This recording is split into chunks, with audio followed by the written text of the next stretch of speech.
আর মাত্র কিছুদিন পরেই কিন্তু কোরবানির ঈদ।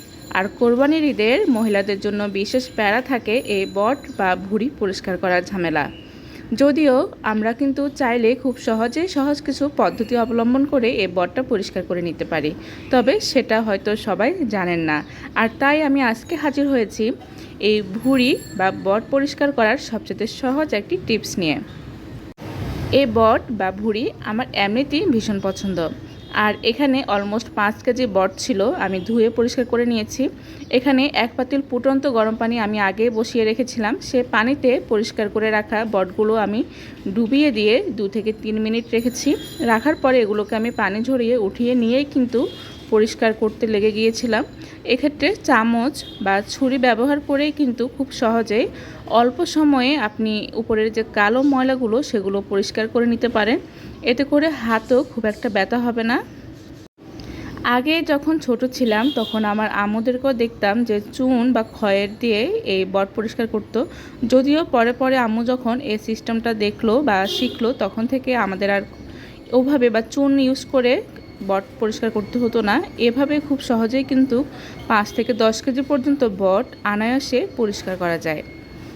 অনেকে বট পছন্দ করলেও শুধু এই পরিষ্কার করার ঝামেলার জন্য বট কিনেন না, বা ঈদের সময় যখন থাকে তখনও নিজেরা রাখতে চান না। তবে এই ভিডিও দেখার পরে আশা করি যে কেউ আপনারা খুব সহজেই কিন্তু বট পরিষ্কার করে এবং একদম নিট অ্যান্ড ক্লিন করে নিতে পারবেন এবং খাওয়ার জন্য উপযুক্ত রেডি টু কুক করে নিতে পারবেন। এই যে একটুখানি সময় নিয়ে যখন আপনি উপরের কালো আঁশগুলো বা ময়লাগুলো পরিষ্কার করে নেবেন, একদমই পরিষ্কার সাদা দবদব হয়ে যায়। পরিষ্কার পানি দিয়ে যখন ধুয়ে নিয়েছি তখন তো আপনারা দেখতেই পেলেন কতটা সুন্দর পরিষ্কার হয়েছে এই বটগুলো। আমার বিয়ের পরেও আমার শ্বশুরবাড়িতে দেখতাম যে তারা, বা এখন পর্যন্ত আমার চাচি শাশুড়িদের ঘরেও কিন্তু বটের উপরের যে পাতলা আবরণ সেটাকে পুরো টেনে টেনে ওনারা ফেলে দেয়। কিন্তু ওটা খুবই কষ্টকর লাগে, হাত অনেক ব্যথা হয়ে যায়, নখ ব্যথা হয়ে যায়। তো আমার বিয়ের পরে আমি যখন শ্বশুরবাড়িতে গিয়েছিলাম ওই বছর থেকে কিন্তু আর ওভাবে হাত দিয়ে ছিলতে হয় না।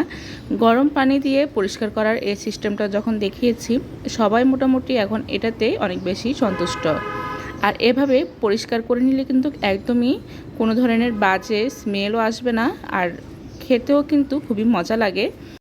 এখানে আমি বটটাকে ধুয়ে নিয়েছি এবং কিছুটা পানি দিয়ে বটটাকে এখন আমি সিদ্ধ করে নিব। একটু হলুদ দিলে আমার কাছে কালারটা দেখতে সুন্দর লাগে। তারপরও যদি আপনারা না চান হলুদটা অ্যাভয়েড করতে পারেন। মোটামুটি 5 থেকে 7 মিনিট সিদ্ধ করে নেওয়ার পর কিন্তু ঠান্ডা হওয়ার পরে এটা কাটার জন্য উপযুক্ত হয়ে যায়। আর সবচেয়ে সহজ আরেকটা ট্রিক্স আপনাদের শিখিয়ে দিচ্ছি। বট কিন্তু বটি বা দা দিয়ে কাটতে আমার কাছে অনেক বেশি ঝামেলার মনে হয়। সেক্ষেত্রে আমি যখন দেশের বাইরে ছিলাম তখন থেকে আমি সিজার বা কেচি দিয়ে বট কাটতাম। আর দেশে আসার পর থেকেও এভাবে বট যখনই সামনে থাকে বা বট কেনা হয়, এভাবে কিন্তু খুব সহজে অল্প সময়ে কেচি দিয়েই বটটা কেটে ফেলি। এই ক্ষেত্রে আমার কাছে বটি বা দাঁত থেকে কেচি দিয়ে বট কাটতে বেশি আরামদায়ক মনে হয়। আপনারাও চাইলে খুব সহজেই কিন্তু এভাবে 1 থেকে 5 কেজি পর্যন্ত বা এর থেকেও বেশি বট সুন্দর করে এভাবে কেটে কুটে রান্নার জন্য রেডি করে নিতে পারেন।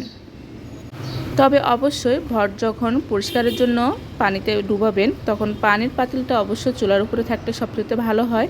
কারণ ফুটন্ত পানিতে বটগুলোকে দিয়ে 2 থেকে 3 মিনিট সময় ধরে যখন ভিজিয়ে নেবেন তখন এর উপরের কালো যে আবরণটা সেটা অনেকটা নরম হয়ে যায় এবং পরিষ্কার করতে আপনি সবচেয়ে বেশি আরাম পাবেন।